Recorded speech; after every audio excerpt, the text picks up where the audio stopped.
Saya kasih judul, belajar lebih sabar dan kuat untuk orang lain. Belajar lebih sabar, belajar lebih kuat. Jikalau bukan untuk dirimu sendiri, maka untuk orang lain. Kita semuanya itu sulung di mata Tuhan. Setiap kita itu punya tanggung jawab. Aset Tuhan terbesar dan termahal itu bukanlah barang atau uang. Sadarkah Anda bahwa aset tertinggi dalam kehidupan kita adalah manusia di sekeliling kita? God wants us to love real people. Tuhan mau kita mencintai orang-orang sungguhan. Lebih daripada zaman-zaman ini sosial media yang like atau apa. Tuhan mau kita sayangi, cintai, peduli, bimbing orang-orang yang ada di sekeliling. Karena itu kita harus belajar lebih besar, lebih kuat, dan lebih sabar juga pada orang-orang di sekitar kita. Karena mereka gak sempurna, sama seperti kita, plek, sama, we're not perfect. Satu kesamaan antara kita, makanya jangan saling menghakimi adalah kita semua itu gak ada yang sempurna loh. Saya di atas ini juga gak lebih sempurna. Semua itu pemilihan Allah atau kasih karunia. Dan kalau saya bisa sampaikan firman, karena saya dengarkan firman lebih dulu di ruang saat teduh pribadi. Makanya saya bisa bagikan kepada Anda, saya tidak punya roti, saya hanya menyampaikan roti itu ditemukan di mana. Kita harus belajar lebih sabar hari-hari ke depan. Karena berkat Tuhan itu dalam kesabaran. Kita harus lebih kuat juga bagi orang lain di sekeliling kita. Jangan manja deh. Jangan manja, aku kapan diperhatikan, kapan didoakan. Pastilah, pasti kita akan didoakan, apalagi kalau kita berperan. Semakin kita itu berfungsi dalam hidup ini, semakin banyak orang terbeban. Udah gak usah diminta. Sekali-kali minta gak apa-apa, doakan saya. Ya, doakan aku ya. Tapi jangan itu orientasi hidupmu dan hidupku. Belajarlah lebih kuat untuk orang lain. Kita lihat pasal 15 ayat 1. Kita yang kuat wajib menanggung kelemahan orang yang tidak kuat. Dan jangan kita mencari kesenangan kita sendiri. Setiap orang di antara kita harus mencari kesenangan sesama kita demi kebaikannya untuk membangunnya. Karena Kristus juga tidak mencari kesenangannya sendiri, tetapi seperti ada tertulis, kata-kata cercaan mereka yang mencerca engkau telah mengenai aku. Sebab segala sesuatu yang ditulis dahulu telah ditulis untuk menjadi pelajaran bagi kita, supaya kita teguh berpegang pada pengharapan oleh ketekunan dan penghiburan dari kitab suci. Semoga Allah yang adalah sumber ketekunan dan penghiburan mengaruniakan kerukunan kepada kamu sesuai dengan kehendak Kristus Yesus. 5 ayat dulu ya, saya jelaskan pelan-pelan. Ayat pertama, kita yang kuat wajib menanggung kelemahan orang yang tidak kuat. Kita yang kuat. Mana ada sih orang yang kuat? Gak ada. Hanya Yesus yang kuat. Saya kalau kuat hari ini itu karena orang lain. Dan kalau saya kuat itu karena kekuatan Tuhan. Gak ada orang kuat itu gak ada. Mana ada orang tahan sakit? Kenapa seorang yang wanita yang melahirkan bisa menahan sakitnya? Karena dia kuat demi anaknya. Mana ada sih laki-laki yang bekerja banting tulang menikmati jeripayah? Hasil jeripayah siapa yang gak mau nikmati? Tapi jeripayahnya sendiri siapa yang mau itu? Siapa sih mau berlelah-lelah? Tapi kita mikir di rumah ada yang menunggu untuk kita beri makan. Sebenarnya kekuatan kita untuk bersyukur, kekuatan kita untuk berusaha, untuk berjuang, itu gak lepas dari orang lain. Makanya itu Tuhan Yesus ketika menebus dosa kita, setelah itu Tuhan mengendaki agar kita tidak hidup bagi diri sendiri. Supaya kita jangan lupa diri. Tuhan itu menyerahkan nyawanya untuk kita, maka kita juga patut untuk menyerahkan nyawa kita untuk orang lain di sekeliling kita. Kekristenan itu bukan agama. Dia hanya menjadi agama demi supaya jelas di sebuah negara. Kekristenan itu adalah jalan hidup. Dan jalan itu tidak pernah menuju kepada diri sendiri. Ku telah mati dan tinggalkan cara hidupku yang lama. Tuhan gak mau kita hidup egois jadi orang. Salah satu kunci kemenangan yang Tuhan letakkan di hidup ini adalah jikalau kita hidup bukan bagi diri sendiri. Kita gak akan mut-mutan berdoa kalau ada banyak yang harus kita doakan. Kita gak akan mut-mutan melayani. Sebab kalau kita melayani, kita mikirkan orang lain juga. Hari ini kenapa saya memberitakan Injil bukan karena saya terbeban bagi jiwa-jiwa semata-mata. Tapi saya juga mau agar nanti dunia tempat tinggal anak-anak saya ini dan cucu nanti jikalau Tuhan berkenan, hingga cicit kemudian, mereka akan punya satu dunia yang penuh dengan kebangunan rohani. Saya ingin mereka hidup di dalam dunia yang lebih baik. Itulah sebabnya saya melayani. Bapak Ibu Saudara, ini menjelang akhir tahun.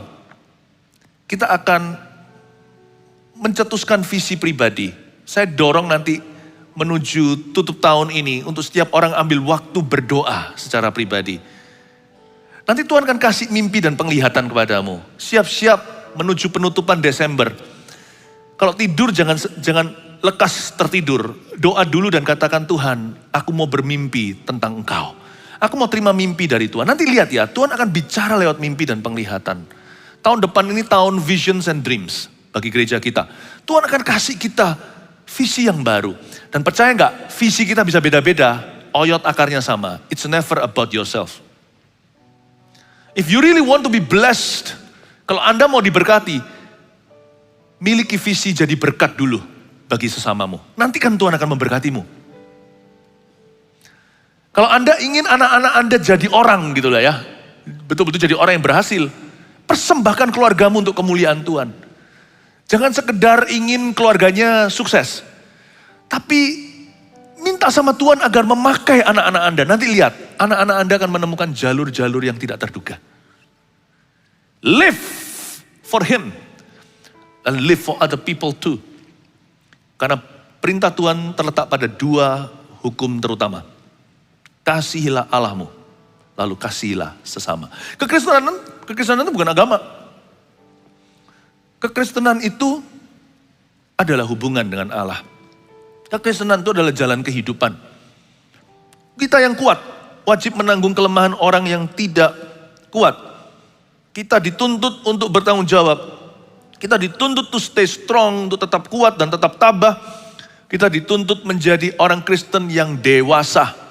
Harus dewasa rohani. Berhenti dengan kekanak-kanakan. Kita buat resolusi. Tahun depan saya nggak mau mengulangi kesalahan yang sama. Aku nggak mau mut-mutan ikut Tuhan. Aku nggak mau on and off jatuh bangun dalam dosa. Aku nggak mau pelin-pelan. Tahun depan Tuhan, aku berdoa di dalam namamu agar Engkau jadikan imanku dewasa. Kita yang kuat wajib menanggung kelemahan orang yang tidak kuat. Dan jangan kita mencari kesenangan kita sendiri. Anehnya, life's fulfillment, greatest fulfillment, perasaan puas batin itu nggak ada hubungan sama uang dan barang.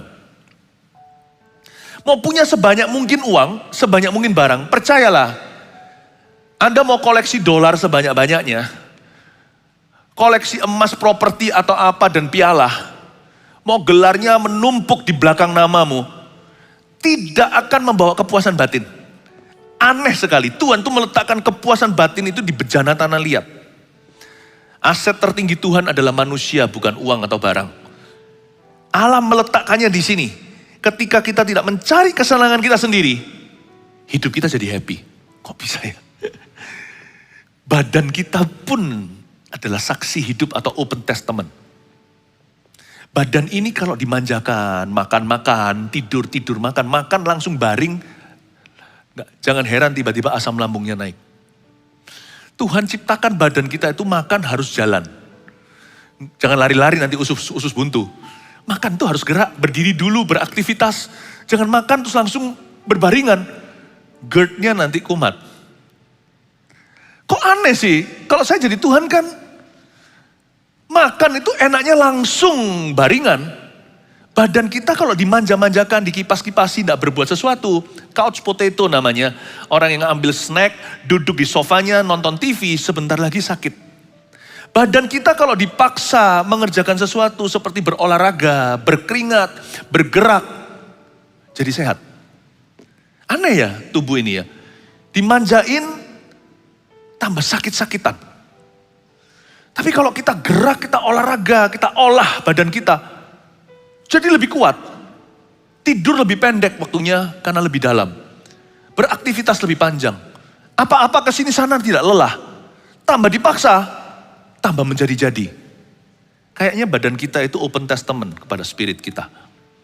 Hidup juga sama. The more you live for other people, the more happy you will be.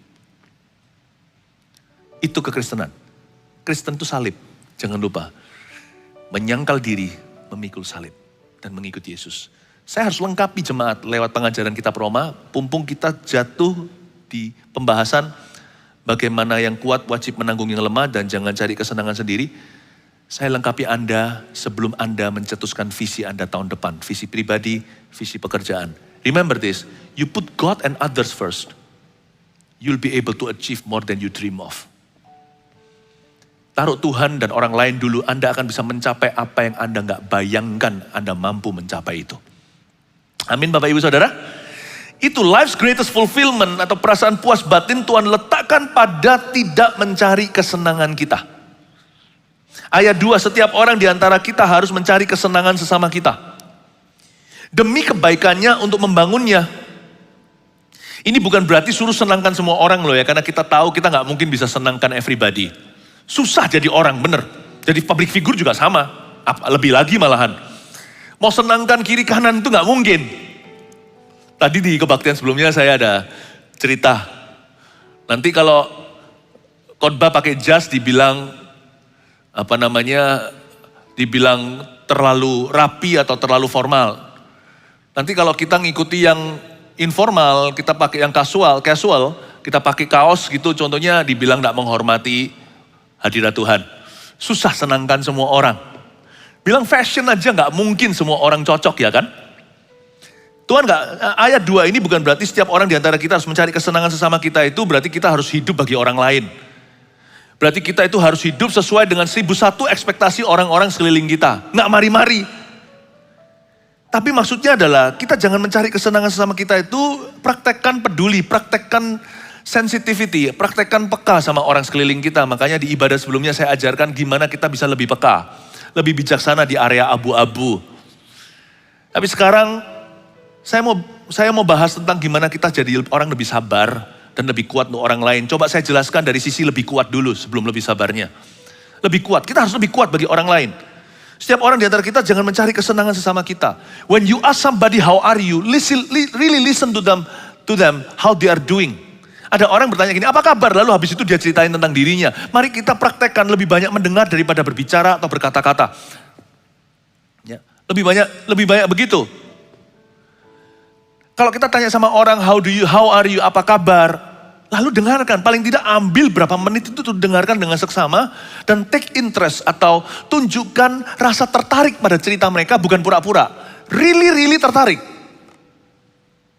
Kita nggak boleh mencari kesenangan sesama kita. Karena hobi kita adalah membicarakan tentang diri sendiri. Nanti ada waktu dan tempatnya. Orang-orang Kristen harus peduli sama sesamanya melebihi orang-orang yang tidak kenal Tuhan atau yang asal-asalan. Saya berdoa di dalam nama Yesus, ini bukan mengubah behavior atau mengubah kelakuan. Kalau mengubah kelakuan, positive thinking atau motivator aja bisa.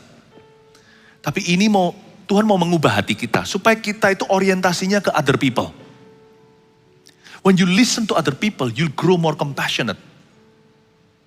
Andai kata kalau kita mau mendengar saja suami istri jauh lebih rukun dan lebih harmonis. Tidak mengemukakan pendapatnya sendiri. Mari kita praktekkan sebagai orang Kristen. Saya doa sebagai gembala sidang Anda, saya berharap jemaat kita itu adalah orang-orang yang empatik sama orang lain. Bukan simpati ya, bedanya simpati dan empati gini. Simpati itu orang yang kebawa-bawa masalah orang. Orang itu gak bisa makan, kita sendiri jadi akhirnya buat kelaparan seluruh keluarga kita. Jangan, di Afrika masih ada orang kelaparan, lalu kita ikut-ikut mati kelaparan. Itu namanya kebodohan. Empati itu artinya kita gak kebawa. Tapi kita peduli dan kita bertanya, what can I do for you? Apa yang bisa aku lakukan? Nanti ke depan ya, jemaat kita ini, saya harapkan orang-orang paling tidak sekarang yang dengarkan saya onsite di Surabaya ini, belum lagi gereja Mawar Sharon di mana-mana. Saya berdoa dan berharap orang-orang paling ramah, yang paling selfless, paling gak egois, paling gak mengutamakan kepentingan sendiri. Orang-orang yang empati, peduli, yang bisa memenangkan hati. Orang-orang yang paling baik hati, paling tulus hati itu.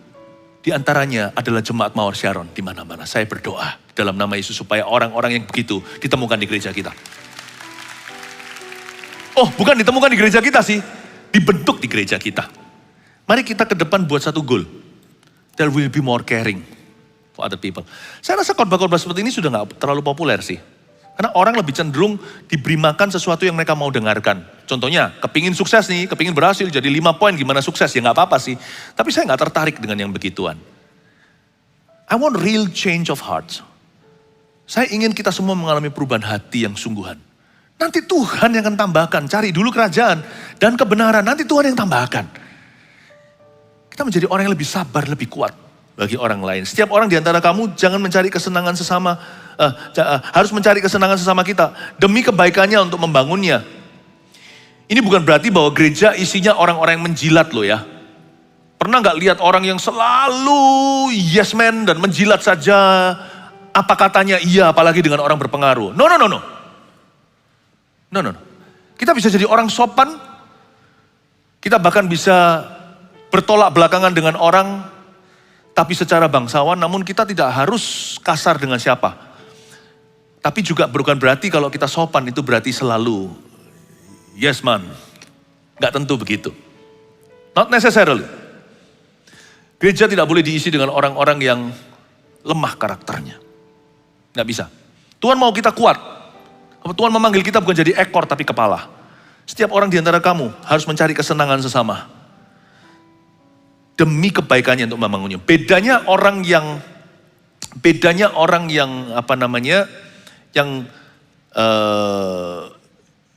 yang pelin-pelan, yang ngikuti ekspektasi orang dengan orang yang kuat karakternya namun tidak keras. Itu bedanya di sini, dimotivasi. Kalau orang yang menjilat, orang yang ngikut aja apa kata orang, dia sendiri tidak bertulang belakang, dia nggak punya prinsip kehidupan, orang seperti itu akan jadi bunglon. Ketika dia dibawa ke angin kiri, tiba dia ke kiri, angin kanan tiba dia ke kanan. Ya, orang yang demikian Tuhan tidak berkenan. Orang begitu tuh biasanya bukan demi kebaikan orang lain yang dia ingin bangunkan.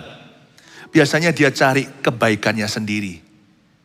Orang yang punya motivasi dan agenda pribadi, kalau sama si A, dia ngikut si A. Kalau si B, dia ngikut si B. Namanya pelin-pelan. Paulus sih nggak begitu. Paulus berpendirian.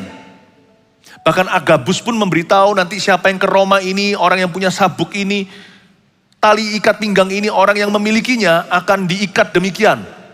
Dan dia akan dipenjara. Paulus tetap pergi. Orang itu berprinsip kok, aku harus ke Roma.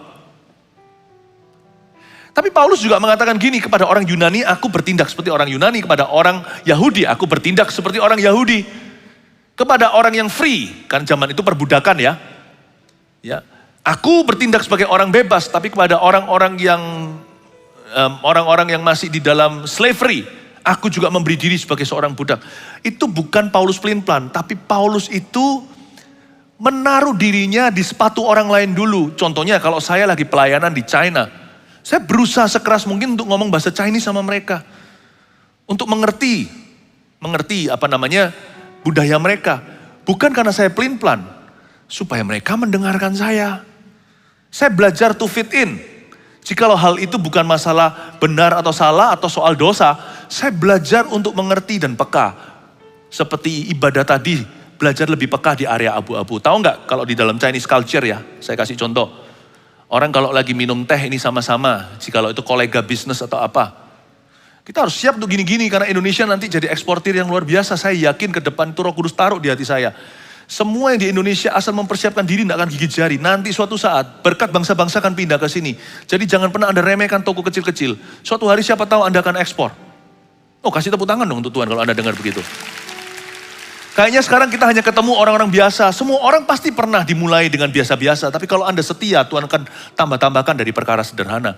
Jadi siap-siap untuk mengerti, tidak harus bicara multilingual atau banyak bahasa. Tapi belajar untuk punya sifat yang peka sama orang lain yang berbeda. Saya belajar untuk ngerti, saya tanya dulu. Dan ternyata kalau orang minum teh di Chinese itu gak seperti di barat. Kalau di barat kan cheers tinggi-tinggi. Kalau di China itu rendah-rendahan. Kan P. Turun lebih rendah, kan P. Tapi gak usah keterlaluan sampai di bawah kolong kan P. Saya akan bertindak seperti itu. Tapi waktu saya berada di France, waktu saya pelayanan di Perancis waktu itu, di depan 7.000 orang-orang di Paris. Orang Perancis semuanya bukan orang Indonesia. Mereka berkata cheers waktu kita minum sama-sama dengan Orang-orang di sana yang host saya angkat tinggi-tinggi, cheers. Rendah-rendah gini malah aneh. Belajarlah peka untuk mengerti. Kalau kita itu peduli sama orang, yang untung kita. Karena kita kan mudah diterima. Kita tahu di mana kita harus kaku, di mana kita harus fleksibel. Karena itu Tuhan berkata, tuluslah seperti merpati, cerdiklah seperti ular. Saya mempersiapkan jemaat untuk masa-masa Tuhan akan membawa kemakmuran yang baik. Saya mempersiapkan Anda. Alkitab mengajarkan lewat Roma 15 ini. Hendaklah kamu memikirkan kebaikan untuk orang lain demi membangunnya. Bedanya dengan orang yang menjilat, bedanya dengan bunglon. Mereka itu melakukan itu demi dapat sesuatu. Kalau kita melakukan itu demi membangun sesuatu. Paham maksudnya? Motivasi kita harus beda. Tujuan kita adalah untuk melayani orang itu. Tujuan kita bukan mengambil keuntungan. Jikalau itu dalam konteks bisnis, tujuannya adalah untuk saling menguntungkan. Tujuan kita adalah supaya kita bisa dimengerti dan dipahami agar supaya bisa terkoneksi. Tujuan kita adalah karena kita punya sesuatu yang baik yang kita tawarkan. Yang tidak mau kita itu izinkan, kita tidak mau izinkan itu terhalang oleh karena kebodohan atau karena kekakuan kita. Tahu nggak? Nanti ke depan itu banyak orang pintar akan pengangguran. Yang Roh Kudus taruh di hati saya. Waktu menjelang akhir tahun ini kan mulai antena doa saya luar biasa. Iya, saya punya antena di atas sudah naik kalau sudah menuju Desember itu. Karena saya harus lebih laju daripada jemaat. Kalau di sini ada ribuan jemaat, saya harus masuk lebih dulu ke hadirat Allah sebelum Anda. Saya kok merasa Tuhan itu ngomong begini ya. Banyak orang pinter, tapi yang egois hatinya. Di dalam dirinya hanya ada satu trinitas. Me, I, me and myself. Aku dan aku. Aku, saya, aku dan punya aku. Udah, itu Trinity. Saya, aku dan punya aku. Itu Tritunggalmu. Banyak orang yang hidupnya egois. Orang seperti itu nanti lihat ya. Sepinter-pinter dia PhD atau apa. Dia jenius. Nanti akan gigit jari. 2024. Gigit jari. Sungguhan. Tapi orang yang dilatih, ditempa oleh Tuhan di rumah Allah. Karakter ilahi muncul. Nanti Anda lihat. Orangnya biasa-biasa. Aduhai. Favor demi favor. Perkenanan demi perkenanan. Hoki demi hoki kata dunia. Kebetulan demi kebetulan. Keberuntungan demi keberuntungan. Datang tidak diundang. Kebajikan kemurahan akan mengikuti jemaat. Kasih tepuk tangan untuk Tuhan. Come on. Haleluya. God is unique. God is unique. Dia letakkan fulfillment itu di situ. Kita harus lebih sabar, lebih kuat sama orang. Niscaya harus lebih peka. God is, His wisdom ya. Hikmatnya itu tak terselami.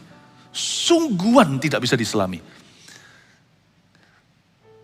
Suatu kebodohan kalau kita bergantung dengan hikmat kita. Karena kita akan gigit jari. Tapi kalau kita itu bergantung dengan hikmat Allah. Itu nanti tidak ada rumusnya. Kita akan terheran-heran, tercengang dan terpukau dibuatnya. Kok bisa ya? Orang seperti aku, I don't know why. Kenapa engkau mengangkatku? Tapi kalau Tuhan mengangkatmu, siapa bisa menurunkanmu? Kalau Tuhan membuka pintu, siapa bisa menutupnya? Ayat yang ketiga, karena Kristus juga tidak mencari kesenangannya sendiri. Tetapi seperti ada tertulis, kata-kata cercaan mereka, yaitu yang mencerca engkau telah mengenai aku. Ayat 3 itu menceritakan kehidupan Kristus. Kalau kita mau cari perfect example atau teladan yang sempurna, gak bisa lain Yesus Kristus. Don't copy after me, I'm still learning. Jangan mengcopy saya, karena saya masih belajar. Rugi Anda. Kalau Anda ketemu guru, lebih baik langsung ke maha guru.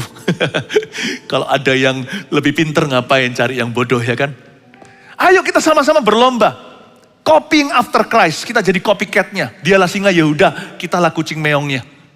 Ayo kita tiru itu. Kita tiru Yesus. Dan Yesus ini dikatakan di ayat 3, Paulus berkata gini. Karena Kristus juga tidak mencari kesenangannya sendiri. Tetapi seperti ada tertulis kata-kata cercaan mereka. Maksudnya cercaan orang Farisi. Itu sebenarnya mereka benci kepada Allah di dalam nama agama. Tapi justru kenanya ke Yesus. Cercaan mereka yang mencerca engkau telah mengenai aku. Tuhan Yesus itu banyak merugi dalam hidupnya. Mari kita lupakan Kalvari. Golgota itu sudah di luar liga kita. Coba kita pikirkan kehidupan Yesus sehari-hari. Coba ya, Yesus gimana merugi. Satu dari orang Farisi jelas-jelas. Gara-gara Yesus menempatkan diri di posisi kebenaran atau benar. Orang-orang bilang dia fanatik lah, segala lah. Memang jadi orang Kristen yang sungguh-sungguh itu lebih susah di zaman ini. Lebih susah gitu lah daripada orang yang setengah-setengah. Karena kita menaruh diri kita di no compromise zone. Dan itu menjadi target.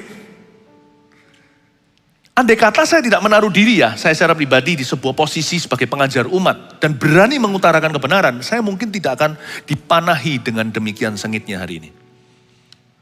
Tidak akan. Jadi Anda harus tahu loh, ke depan itu ada harga yang dibayar untuk ikut Tuhan. Kalau Anda, kita mengatakan dengan jelas, barang siapa mau masuk kerajaan sorga harus menderita banyak sekali aniaya. Aniaya itu gak tentu jadi martir, dibunuh gitu, itu yang jauh. Gak semua orang layak darahnya. Tapi setiap kita yang mau hidup benar, pasti akan dianiaya. Jadi Yesus Kristus menaruh dirinya sebagai pengajar umat, memberitakan firman, tampar pipi kanan, kasih pipi kiri, berjinah pun di-upgrade wanti-wantinya. Orang melihat dan mengingini sudah berjinah di hatinya. Orang Farisi gak suka yang gituan. Karena itu cercaan mereka kena ke Yesus. Andai kata Yesus jadi rabi biasa-biasa, mereka tidak akan seganas itu, rabi-rabi itu melawannya. Pahami ini. Kalau Anda mau jadi biasa-biasa, tidak banyak harga yang dibayar.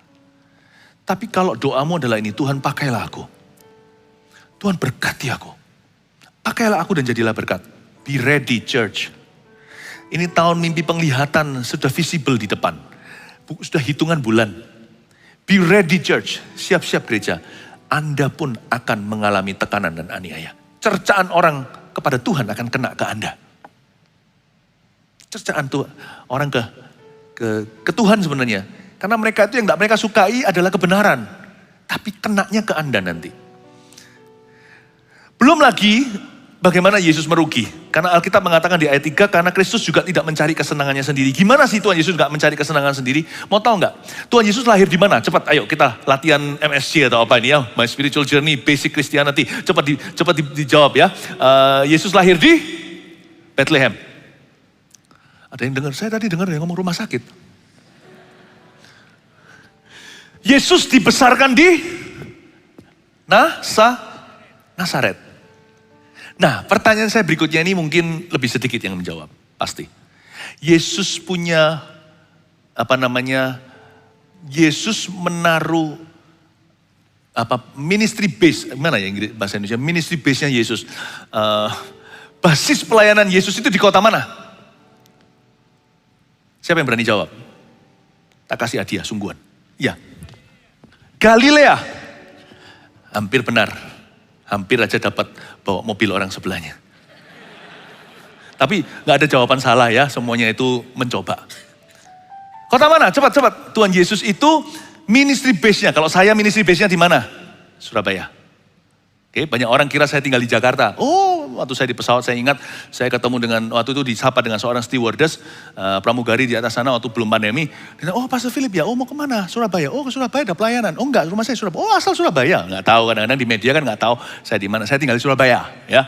Nah, ministry base di Surabaya. Nah Tuhan Yesus punya ministry base di mana? Kota mana? Cepat. Cepat. Ya. Bethlehem. Balik tempat kelahirannya lah. Bethlehem itu di selatan. Kapernaum. Nanti siapa kalau ke Israel suatu hari ke Kapernaum, Anda kan bisa lihat itu ministry base-nya Tuhan Yesus. Nah, Tuhan pernah enggak cerita? Dengar enggak? Ingatkah Anda cerita ketika Yesus Kristus pulang setelah bepergian, ministry base kan tetap pulang ke situ. Waktu pulang lihat tiba-tiba sudah banyak orang di rumah. Masuk pun susah. Nantinya mama sama adik-adiknya pun mau datang pun gak bisa masuk. Harus pakai surat istilahnya untuk sampaikan pesannya. Lalu yang lebih parah lagi, rumah Yesus itu bukan milik pribadi, itu rumah kontrakannya. Karena Yesus gak punya rumah, gak ada tertulis di Alkitab dia punya rumah, Tuhan punya rumah. Dibolongi atapnya. Dilubangi, diturunkan satu orang lumpuh ke tengah-tengahnya. Karena gak bisa masuk. Waktu Yesus sampai ke rumah, semua orang tahu, gak bisa dirahasiakan. Dilubangi atap rumah kontrakannya. Diturunkan oleh 4 orang. Itu di rumah Kapernaum. Pertanyaannya, Alkitab gak mencatat, gak lebay Tuhan Yesus itu. Waduh lihat pengorbananku. Gak ada pengorbanan yang terlalu besar untuk Bapa di sorga. Dia gak merasa menaruh jasa, tangan kiri memberi, tangan kanan harus tahu atau sebaliknya. Enggak. Setelah semuanya hengkang malam itu semua sembuh, termasuk si lumpuh pertama kali yang disembuhkan, orang Farisi juga pergi karena marah-marah. Kok bisa dia ampuni dosa? Siapa yang tutup atap rumahnya? Tuhan Yesus hari itu tidur dengan bintang-bintang di wajahnya. Hujan gimana? Terus siapa yang kembaliin sesuai dengan kontrakannya? Kan ada perjanjian tuh, kembali semula, kembali harus seperti dahulu kala. Tuhan tutup itu. Tuhan Yesus itu merugi terus. Merugi bukan karena dia rugi, merugi karena beliau merugi untuk orang lain dan kepentingan orang lain dulu. Makanya Yesus itu namanya ditaruh di atas nama segala nama. Tidak heran at the mention of his name. Saya tidak ngomong Tuhan Yesus sebagai anak Allah atau dia bersama Allah, dia adalah Allah, Yohanes 1 ayat 1. Saya bicara sekarang dari sisi liga manusia, sebagai anak manusia. Mari kita compare dengan beliau. Bukan untuk menyaingi mana kita bisa. Tuhan Yesus itu adalah teladan sempurna, tapi kalau kita teladani Yesus Kristus. Look, sebagai a son of man, anak manusia. Karena begitu rupa selfless atau tidak egoisnya, Bapa mengindahkan dia mau dibaptis, buka tingkap langit. Ini anakku yang kukasih, kepadanya aku berkenan. Jangan heran orang yang melarikan uangmu nanti akan diketok malam hari dengan suara audible. Balikin uangnya, orang itu orang yang kukasih. Jangan heran. Kesaksian Bapa dalam kehidupan orang yang hidupnya dipersembahkan untuk orang lain. Apakah Yesus kelaparan? Tidak. Malah kalau tidak ada roti, dia bisa membagi roti dari 5 roti 2 ikan. Penyediaan Tuhan justru ya, kuasa itu diletakkan di non-egoisme. Nanti hari-hari ke depan, provision is given to those who have a vision. Penyediaan diberikan pada orang yang hatinya punya visi Yesus bagi orang lain. Ini sebuah nubuatan. Bayangin, Bapak itu sampai bersaksi demikian rupa. Doa Yesus, doa apa jadi dijawab. Sekarang saya ngerti kenapa ada doa-doa kita gak dijawab. Padahal kalau dijawab itu kan luar biasa ya. Saya gak berkata bahwa doa kita dijawab karena kita punya kebaikan atau kesalehan. Wow, nanti kita sombong kalau doa kita dijawab. Tapi sesungguhnya loh ya, doa itu dijawab itu by grace atau kasih karunia. Sungguh-sungguh gak ada yang namanya kita bisa menyuap Tuhan atau kita bisa menyogoknya. Gak ada kita bisa berkata, banggakan aku Tuhan sudah beri ini loh, Tuhan aku sudah beri itu, maka Tuhan harus dengarkan doaku, gak ada. Tapi kalau hati kita tulus, motivasi kita murni, Tuhan itu cenderung jawab loh doa kita loh. Saya ngerti sekarang kenapa ada doa-doa yang belum dijawab, karena Tuhan mau kita mati terhadap diri sendiri. Jadi hari ke depan, bukanlah ubah caramu berdoa, tapi perbaiki motivasi hati. Nanti ada doa-doa yang dijawab. Lihat Tuhan Yesus berdiri di depannya kuburannya Lazarus 4 hari. Itu udah bau sekali. Zaman dulu gak pakai balsam-balsaman. Apalagi Lazarus dari keluarga yang biasa atau orang miskin bahkan. Tuhan berkata, Bapak supaya mereka tahu aku siapa. Dengarkan doaku. Lazarus, turunlah. Aku hendak menumpang di rumahmu. Betul ya? Itu Sakeus. Jangan salah. Seringkali bingung antara Lazarus dan Sakeus. Lazarus keluarlah. Maka dalam keadaan dibebet dengan kain kafan, dia keluar. Bukan mayat hidup, dia hidup. You know, your word become authority. Your prayer, doa kita menjadi jawab. Saya ngerti sekarang, kuncinya terletak di sini. Ku telah mati dan tinggalkan cara hidupku yang lama. Doa orang benar bila dengan yakin didoakan sangat besar kuasanya. Banyak orang mengira itu doa dengan kata-kata yang ditata. Doa orang benar bila dengan yakin didoakan, orang itu beriman-iman, imannya dipompa-pompa, gak usah. Kuncinya terletak di doa orang benar. Kalau hatimu benar, doamu didengar. Doa orang benar bila dengan yakin didoakan, tentu perlu iman. Doa gak boleh asal-asalan. Tapi kuncinya bukan pada iman. Iman itu hanyalah jalannya atau means atau kendaraannya. Doa orang benar bila dengan yakin didoakan sangat besar kuasanya, itu efeknya. Kuncinya di doa orang benar. Jadi doa yang sama dengan iman-imanan digede-gedekan, kalau yang mendoakan itu orang yang salah, Tuhan tidak dengarkan. Bukan hanya tidak besar kuasanya, tak ada kuasanya sama sekali malahan. Kuncinya di doa orang benar. Tuhan hendak mewahyukan lewat Roma 15 ini. But we must have the right heart with God. Itulah membuat kekristenan beda dengan agama-agamaan. Karena dalam kekristenan kita tidak bisa menipu Allah. Kita datang dengan hati dan Allah melihat segala sesuatu kelakuan kita. Doa orang benar bila dengan yakin didoakan sangat besar kuasanya. Itu yang dimaksudkan. Karena Kristus juga tidak mencari kesenangannya sendiri. Tetapi seperti ada tertulis, kata-kata cercaan mereka yang mencerca engkau telah mengenai aku. Segala sesuatu yang ditulis dahulu telah ditulis untuk menjadi pelajaran bagi kita. Supaya kita teguh berpegang pada pengharapan oleh ketekunan dan penghiburan dari kitab suci. Semoga Allah yang adalah sumber ketekunan, ayat 5. Dan penghiburan mengaruniakan ketekunan kepada kamu sesuai dengan kehendak Kristus Yesus. Ayat 5. Semoga Allah yang adalah sumber apa? Ketekunan dan penghiburan. Ketekunan dan penghiburan mengaruniakan kerukunan kepada kamu sesuai dengan kehendak Kristus Yesus. Ketekunan dan penghiburan tolong di jus, jadi mix jus. Di blender. Keluar kata sabar. Ketekunan dan penghiburan itulah kesabaran. Jadi dengan kata lain ayat 5 Paulus berkata gini, semoga Allah sumber kesabaran, atau dalam bahasa Inggrisnya, may the God of patience.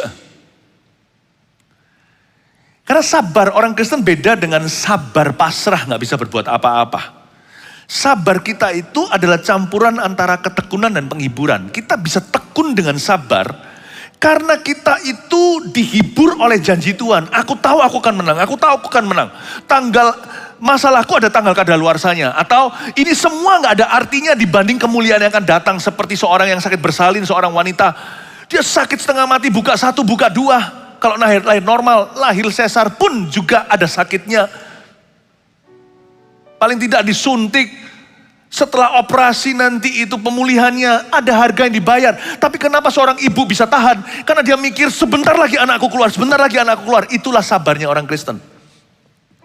Sabar kita itu bukan sabar tidak bisa berbuat sesuatu. Sabar kita itu dalam janji. Sabar kita itu karena kita tahu this is the right thing to do. Ini hal yang sama. Makanya itu orang Kristen kalau digarai, dia bisa sabar sama musuhnya. Itu bukan karena dia gak bisa berbuat apa-apa. Tapi dia tahu bahwa ini Tuhan yang mau. Aku ditampar pipi kanan, ku beri pipi yang kiri. Ku letakkan bara api di atas kepalanya. Jikalau musuhku minta roti, anak-anaknya nanti minta uang sekolah, saya beri mereka. Sekalipun orang itu pernah jahat sama aku. Itu bukan karena kita ini bodoh, bukan karena kita tidak bisa berbuat sesuatu. Karena kita tahu that's what God wants, itu yang Tuhan mau. Lalu kita bisa melihat ke depan. Kalau aku sabar, ya sekalipun dicari gara-gara, aku tetap bisa sabar hati. Aku lebih sabar untuk orang lain, berkatku besar. Karena matanya tertuju pada tanah perjanjian. Bukan berarti motivasi loh ya, enggak. Musa juga sama kan, dia tinggalkan Firaun. Lalu dia tinggal di Midian, lalu habis itu bersama dengan orang Israel. Dia lihat apa sih? Ibrani katakan dia melihat sebuah kota yang dibangun oleh Allah. Kalau saya sabar, ditampar pipi kanan, saya beri pipi kiri. Itu bukan karena pipi kiri saya murahan. Itu karena ada perintah, saya harus beri. Orang itu bisa menjadi pembenci, saya memilih untuk jadi pemberi. Supaya keturunanku diberkati, sampai kapanpun turun-temurun. Orang pembenci itu, guru kencing berdiri, murid kencing berlari, nanti turun-temurun jadi pembunuh anak itu. Saya gak harapkan sih, kalau dia gak bertobat itu akan terjadi. Karena biasanya cacing melahirkan ular, ular melahirkan naga. Tapi saya gak mau, sekalipun dia berbuat salah sama aku tetap harus menjadi pemberi. Bukan pipi kiri intinya. Tetapi menjadi seorang pemberi. Supaya nanti turun-temurun anak saya ada jadi CEO, ada jadi pendeta, ada yang jadi musisi, ada jadi orang terkenal, ada jadi orang yang berpengaruh, ada jadi orang besar. Saya gak mau nanti seperti dia. Turun-temurun keturunannya kencing berlari. Karena saya tekun dengan penghiburan. Allah kesabaran. Kita lebih sabar sama orang. Itu karena kita kan sentimiense. Karena kita melihat wajahnya Tuhan. Bukan karena kita takut. Bukan karena kita tidak bisa berbuat apa-apa. Saya sabar itu karena kan sentimiense. Karena saya lihat wajahnya Allah. Gimana saya menghadap wajah Tuhan nanti kalau saya balas sesuatu. Balas yang jahat dengan jahat. Saya bisa lihat wajahnya Bapak. Dan berkata, aku nanti masuk surga harus bisa lihat wajah itu gak sungkan. Atau saya gak gugur di tengah jalan. Aku harus bisa lihat, karena saya punya kepentingan, saya sabar. Tapi kepentingan saya bukan dari dunia. Kepentingan saya bukan dari daging. Tapi dari roh saya, yang tahu bagaimana memperlakukan Tuhan. Yang sudah memperlakukan saya begitu baiknya. Dan karena saya punya penghiburan dari Roh Kudus, sabar ya nak, orang sabar dicinta Tuhan, saya pegang erat-erat. The God of patience. Makanya itu orang Kristen juga harus sabar kalau doanya belum dijawab. Karena God's delay doesn't mean His denial. Tuhan kalau berlambat itu bukan berarti Tuhan menolak. Tuhan punya delay atau Tuhan punya keterlambatan, Tuhan tidak pernah telat. Waktunya aja beda sama kita. Tuhan punya keterlambatan. Itu tidak sama dengan penolakan. Orang Kristen mesti sabar. He's the God of patience. Makanya kalau kita lebih sabar untuk orang lain, itu supaya kita jadi ketua kelas. Nanti lihat ya, Tuhan itu lebih dekat sama orang yang lebih sabar. Kalau Anda katakan ada 5 orang nih, yang paling sabar itu nanti yang paling berwibawa. Biasanya ada apa-apa, leadership jatuh ke tangan orang itu. Jadi mengerti sekarang kenapa kita harus belajar lebih sabar terhadap orang lain. Lebih sabar untuk orang lain. Karena Yesus sendiri pun tidak mementingkan kepentingannya. Kenapa kita lebih sabar untuk orang lain? Jawabannya, supaya Anda jadi leader. Supaya dari antara 5 itu Andalah di mata Allah sebagai hambanya. Yang lainnya pasienmu. Saya berdoa ribuan jemaat gereja Mawar Sharon satu-satu menjadi hamba Tuhan. Bukan jadi pendeta maksud saya. Menjadi pendeta juga bukan garansi bisa jadi sabaran. Tapi kita semua akan jadi hamba Tuhan. Setiap kita akan jadi pemimpin-pemimpin yang diurapi. Setiap kita akan jadi orang-orang yang melaksanakan kehendak Allah. Kasih tepuk tangan Tuhan. Come on. Oh haleluya. Ayat yang ke-6. Sehingga dengan satu hati dan satu suara kamu memuliakan Allah dan Bapa Tuhan kita Yesus Kristus. Jadi disuruh sabar, ketekunan dan penghiburan di situ itu tujuan akhirnya adalah untuk memuliakan Tuhan. Itu dia. Sebenarnya kita gak bisa sabar sih. Gak ada orang yang sabar karena kita semua itu gravitasinya adalah marah. Karena semua orang itu adalah keturunan Adam dan Hawa. Orang paling lemah lembut di seluruh dunia namanya Musa. Terakhir gak bisa masuk Kanaan gara-gara apa? Karena dia muntap emosi. Tapi kalau kita sabar itu demi kemuliaan Allah. Seperti saya katakan tadi dalam bahasa Chinese-nya, kansen de mianzi. Karena kita memperhitungkan wajah Tuhan. Sebenarnya ujungnya kita sabar sama orang lain adalah demi kemuliaan Tuhan tinggal di tengah-tengah kita. Saya dorong Anda, kita harus lebih sabar dan lebih kuat untuk orang lain. Karena siapa memimpin, dia harus lebih sabar. Siapa pemimpin, dia harus lebih kuat. Saya berdoa di dalam nama Yesus ya, agar Anda dan saya bisa menjadi orang yang seperti ini. Jangan takut, Tuhan bukan menuntut. Tapi Tuhan akan menolongmu dan membantumu. Agar Anda bisa menjadi begitu. Sebab itu, ayat 7, terimalah satu akan yang lain. Sama seperti Kristus juga telah menerima kita untuk kemuliaan Allah. Wait, tunggu tahun nomor 7 ini. Ini hati-hati dengan ayat begini. Ayat seperti ini harus dipikirkan dulu sebelum tanda tangan. Anda sebelum tanda tangan apapun notarisan itu dilihat dulu. Tanda tangan apa tuh? You have to see. Saya sudah tanda tangan ini, ayat 7. Saya sudah tahu resikonya. Ayat 7 ini begini bunyinya, saya bacakan klausalnya. Sebab itu terimalah satu akan yang lain. Oke, terima, oke. Saya masih bisa tuh. Terimalah satu akan yang lain itu bisa. Tinggal nanti di titik tertentu saya berkata, gua ambil tahan. Saya gak tahan. Saya berkata, berapa kali kalau kita udah gak tahan sama orang alias gak sabar, kita berkata begini. Atau lebih tepatnya, kita sudah rasa gak kuat. Udah aku gak kuat, aku juga punya batas ya, aku manusia. Siapa yang sering kali berdalih demikian? Coba ayo, semua kita pasti pernah. Itulah biasanya disitulah pangkal perceraian. Disitulah pangkal perpecahan dan segalanya. Up to a point, andai kata ayat itu bunyinya berhenti sampai kalimat itu saja, Tuhan tidak bisa tuntut kita. Gak bisa. Sebab terimalah satu akan yang lain itu. Gua punya batas, saya punya batas sebagai manusia. Aku gak kuat. Udah cukup, enough is enough. Ya kan kita pernah berkata gitu. Nah mari kita sekarang lihat ya perperannya. Sebab itu terimalah satu akan yang lain. Sama seperti, waduh mateng nih. Exactly, sama seperti Kristus juga telah menerima kita, menerima you and me. Untuk kemuliaan Allah. Oke, ini beda nih, ini beda. Orang Kristen sudah disunat, tidak bisa berkata, sunat hati, udah gak bisa berkata gini, aku gak tahan, Sebisa mungkin kalau itu bergantung pada dirimu, hiduplah dalam damai dengan orang. Memang secara realistisnya, tidak selalu tergantung kita. Asal kita jangan menjadi pihak yang membangkang. Kita harus menjadi bagian dari solusi sekalipun sudah terjadi insiden. Misalkan di dalam rumah tangga atau dalam sebuah organisasi atau dalam tempat kerja. Maka kita harus selalu berada di sisi yang menawarkan diri menjadi bagian dari solusi bukan dari problema. Tetap loh, sesempurna-sempurna kita mau mentaati firman ini, tetap juga masih akan ada hal-hal berupa seperti pemisahan dan sebagainya, karena tidak sepenuhnya bergantung padamu. Tapi anak-anak Tuhan harus menjadi peacemaker, harus menjadi pembawa damai, karena mereka disebut anak-anak Allah. Oke, saya tunjukkan sekarang. Sekali lagi kita baca klosalnya. Sebab itu terimalah satu akan yang lain. Sama seperti Kristus juga telah menerima kita. Garis bawah, sama seperti Kristus juga telah menerima kita. Saya tanya, Tuhan Yesus waktu menerima kita itu, kita sempurna enggak? Saya terima Tuhan itu tahun 92. Anggaplah itu saat Tuhan terima saya. Bahkan Alkitab mengatakan, saya kira itu sudah Tuhan terima saya aja menakjubkan di tahun 92. Karena saya tahu waktu itu kelakuan saya seperti apa. Waktu saya baca Alkitab lebih tercengang karena ada ayatnya bunyinya begini. Dia sudah mati bagi kita ketika kita masih berdosa. Dan dia sudah kenal kita sebelum dunia dijadikan. Waduh, mati nggak? Wah, ini gimana nih? Overpriced nih aku. Aku dibayar terlalu mahal. Hari itu, tepatnya September 1992.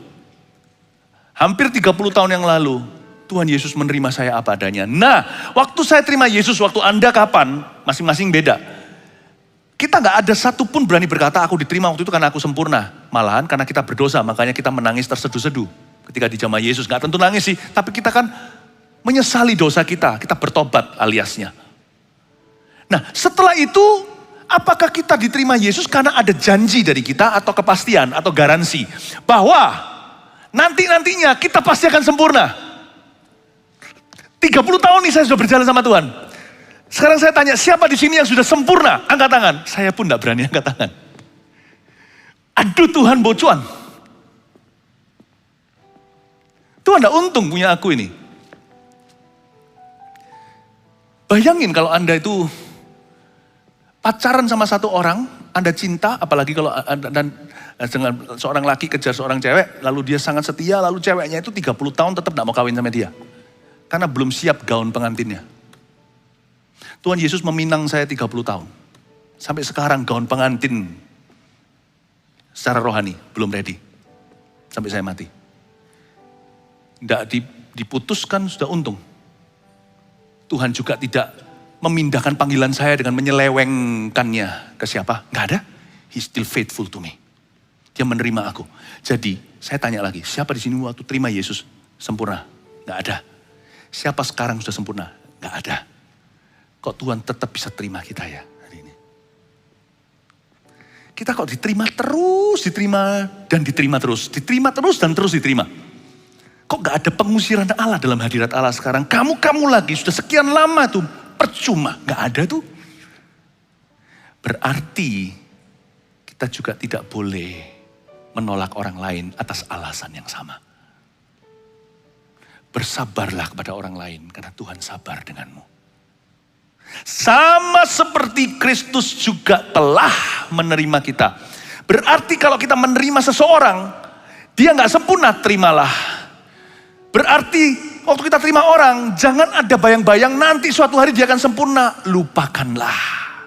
Jangan berkata gini, aku ampuni kalau orang itu berubah. Gak bisa, ampuni dulu, berubah gak urusan dia. Itu yang disebut sama seperti Kristus juga telah menerima kita. Waktu saya tanda tangan, di dalam hati saya tahu resikonya. Berarti suami istri kawin, jangan cerai ya dengan alasan, sudah enggak kuat aku, enggak kuat. Bagaimana kalau Tuhan begitu sama Anda? Enggak kuat, masuk neraka. Enggak boleh. Sebisa mungkin kalau itu bergantung padamu, usahakanlah untuk bersatu, untuk berdamai. Amin Bapak Ibu Saudara. Inilah solusinya cat and mouse situation. Cat and mouse itu apa? Tikus kucing dan tikus Tom and Jerry. Beberapa di antara kita itu menemukan Jerry-nya, beberapa kita lah Tom-nya. Tom and Jerry. Nah sekarang saya ajak kita lihat bagaimana lewat ayat ini Paulus menegaskan kepada Yahudi dan Yunani untuk saling menerima. Ini luar biasa. Ayat berikutnya, saya sudah mau selesai. Ayat 8, yang aku maksudkan ialah bahwa oleh kebenaran Allah Kristus telah menjadi pelayan orang-orang bersunat untuk mengokohkan janji yang telah diberikannya kepada nenek moyang kita. Orang Yahudi ya. Dan untuk memungkinkan bangsa-bangsa supaya mereka memuliakan Allah karena rahmatnya. Seperti ada tertulis, sebab itu aku akan memuliakan engkau di antara bangsa-bangsa dan menyanyikan mazmur bagi namamu. Dan selanjutnya bersukacitalah hai bangsa-bangsa dengan umatnya. Dan lagi, tunggu dulu sebelum saya baca lebih lanjut. Ini sebelum saya lanjutkan. Anda sudah mulai lihat Tom and Jerry-nya? Di konteks sekarang tidak relevan. Konteks sekarang mungkin rumah tangga, di dunia kerja Anda, teman. Tapi di zaman itu, Yahudi Yunani, cat and mouse, Tom and Jerry. Mereka berkata, tidak bisa, aku terima kalau kamu disunat. Padahal itu nggak prinsip di Alkitab, karena itu bukan soal iman, hanyalah tanda lahiriah. Yang Yunani juga berkata begitu, gimana gitu? Terutama yang dari kalangan Yahudi. Paulus berkata, malu, Tuhan menerimamu apa adanya kok. Emangnya waktu dulu Abraham dipanggil itu udah bersunat apa? Kenapa kamu pentingkan sesuatu yang sifatnya nggak prinsip-prinsip banget? Buat apa? Paulus ngomong gini, kalau Tuhan bisa menerimamu waktu kau belum sempurna, dan Tuhan menerimamu dengan pengetahuan karena Allah Maha tahu bahwa engkau tidak akan pernah sempurna. Apa susahnya terima saudaramu yang kurang sempurna itu? Dan lagi, pujilah Tuhan hai kamu semua bangsa-bangsa, dan biarlah segala suku bangsa memuji Dia. Dan selanjutnya kata Yesaya, Taruk dari pangkal Isai akan terbit dan ia akan bangkit untuk memerintah bangsa-bangsa, dan kepadanya lah bangsa-bangsa akan menaruh harapan. Semoga Allah sumber pengharapan, tadi sumber kesabaran, sekarang sumber pengharapan, memenuhi kamu dengan segala sukacita dan damai sejahtera dalam iman kamu, supaya oleh kekuatan Roh Kudus kamu berlimpah-limpah dari sabar jadi berharap. Saya kasih 3 poin sederhana, saya selesai dengan ini. Ya, bagaimana kita belajar lebih sabar dan kuat untuk orang lain. 1, fokus pada menjadi berkat bagi orang lain dulu. Tulis itu. Fokus pada menjadi berkat bagi orang lain dulu. Itulah kunci sabar dan kuat. Kalau fokus kita bukan ke diri sendiri, tapi kepada orang lain dulu. Gimana kita jadi berkat dalam hidupnya. Fokus pada menjadi berkat bagi orang lain dulu. Itulah cara terbaik untuk belajar lebih sabar dan lebih kuat, termasuk di keluarga Anda ya. Kalau fokus Anda, selama ini gegeran Tom and Jerry suami dan istri. Kalau fokus Anda adalah jadi berkat buat istrimu, pernikahanmu pulih. Selingkuh akan berhenti. Demikian pula sebaliknya, kalau istri fokus bagaimana jadi berkat bagi suaminya, dia gak akan terus lihat kelemahan suaminya, tapi dia akan berkata, aku terima dulu suamiku apa adanya, dari mana aku dempul dia, dari sisi ini aku akan tambahkan kalau itu sudah bagus, yang kurang aku doakan. Kalau dia belum mau terima masukanku, aku akan doa sampai dia sadar sendiri. Karena kan ada Roh Kudus di dalam pernikahan kami. Fokusnya diubah dulu. Nah, kesalahan kita adalah arah. Mau kau tahu kenapa banyak bisnis gak jalan? Salah direction. Banyak gereja juga sama. Kenapa banyak gereja gak jalan? Selama pandemi juga wrong direction my friend. Wrong direction. Karena pikirannya lebih kepada survival. Bukan justru menabur. Bukan justru memuridkan. Tapi pikirannya kepada ibadah yang sempat gak jalan. Wrong direction. Makanya itu direktur itu perlu. Itu bukanlah sebuah pos cuman abal-abalan ada di dalam dunia kerja. Karena kita salah direktur utama salah kaprah semuanya. Dan direktur keluarga adalah papa mama, suami istri. Direct your life right. Anak muda juga Anda harus direct diri sendiri. Bukankah kita punya pelita? Pelita dan harapan kita adalah firman-Mu pelita bagi kakiku, terang bagi jalanku. Jadi fokus dulu pada apa yang menjadi berkat bagi orang lain. 2, beri kesempatan lagi kepada orang yang sama. Dengan harapan Tuhan akan mengubahnya. Saya ulang, beri kesempatan lagi, jangan bosan-bosan. Kepada orang yang sama. Dengan harapan Tuhan akan mengubahnya. Tapi bedakan loh ya. Contohnya nih, rumah saya dirampok sama orang. Misalkan, wah porak-poranda diambil semua harta. Ya kan? Saya mau memberi kesempatan pada pencuri itu untuk bertobat dengan membuka rumah saya sekali lagi dan undang dia dan saya pergi. Itu namanya kebodohan. Itu namanya tidak pernah belajar dari kesalahan. Kalau satu orang merugikan perusahaan, gara-gara dikasih kepercayaan atau apalagi yang berhubungan dengan materi. Saya nggak akan kasih dia begitu saja. Nggak akan. Jadi tolong ya, ini jangan ditelan mentah-mentah ada hikmat Allah. Karena saya tidak bisa memberikan semua aplikasinya itu Roh Kudus. Tapi kita mesti beri kesempatan layak lagi kepada orang yang sama dengan harapan Tuhan akan mengubahnya. Perlu hikmat untuk bisa membedakan antara memberi kesempatan atau purely murni kebodohan. Memberi kebodohan lagi. Tapi ada waktunya ketika itu kesempatan kita anggap itu kebodohan. Kita tidak mau memberikan orang yang tepat pada tempatnya untuk kita beri kesempatan lagi. Dan kita udah trauma, kita berkata, aku tidak percaya. Aku tidak percaya. Orang seperti itu tidak akan pernah bisa maju karena pikirannya sudah bukan di depan di mana ada Tuhan. Pikirannya di pengalaman buruknya yang ada di belakang. Meskipun kita tidak boleh mentah-mentah menerjemahkan lalu habis itu memberi kebodohan untuk kedua kalinya. Dirampok lagi atau jatuh lagi.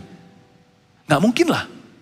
Kalau ada satu orang pernah melecehkan Anda tidak akan memberi diri untuk dilecehkan sekali lagi. Ya kan? Tetapi ada orang-orang tertentu atau hal-hal tertentu yang tepat guna atau tepat pada tempatnya untuk Anda harus memberi kesempatan. The only way is forward. Gak harus itu darah daging atau anak keluarga sendiri dalam konteks sendiri-sendiri nanti Tuhan akan bicara. Nanti pada waktu dan tempatnya. Apa yang saya ajarkan ini akan meremah ke Anda. Anda catat aja nanti itu jadi kayu bakar ketika Roh Kudus datang kemudian hari. Itu akan menyala. Beri kesempatan lagi. Untungnya Barnabas punya kemenakan namanya Yohanes Markus itu diberi kesempatan sama Petrus setelah dia pergi dari Paulus. Memang dia salah. Tapi Tuhan memberi dia kesempatan. Untung ada seorang Petrus. Petrus itu tetap kalah sama Paulus dalam wawasan dan dalam radius pelayanannya. Tetapi Petrus itu memang tiada duanya. Dia memberi kesempatan kepada Yohanes Markus. Kalau bukan karena diberi kesempatan lagi, dia gugur dari Paulus. Orang itu dikasih kesempatan lagi yaitu dalam ministry. Tahu nggak apa yang terjadi?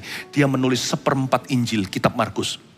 Dan dia menjadi misionaris yang luar biasa di daerah-daerah Timur Tengah dan Eropa sana. Dia mati hari ini, banyak orang percaya bahwa kuburannya sekarang ada di Venice. Venice itu loh, yang gondola, yang naik di Eropa, yang di kota yang tenggelam di air, di situ dia berakhir hayatnya. Ini orang luar biasa. Untung ada yang ngasih kesempatan. Sometimes you need to give people second chance. Or you need to give yourself a second chance. Mungkin Anda perlu memberi diri sendiri kesempatan lagi. Yang terakhir, mintalah mujizat Allah yang berlimpah-limpah kuasanya. Mintalah mujizat Allah yang berlimpah-limpah kuasanya. Dibutuhkan orang kuat loh untuk memberi kesempatan pada orang lain. Sungguhan. Bukan hanya sabar. Dibutuhkan strength of character. Untuk Anda membangun kembali di atas reruntuhan yang sama. Baik itu dirimu sendiri, dibutuhkan karakter yang kuat untuk berkata, aku bangkit. Dan dibutuhkan kekuatan yang sama besarnya kalau bukan lebih besar lagi. Untuk kita berkata pada seseorang, ayo bangkitlah, aku kasih kamu kepercayaan lagi. Wow.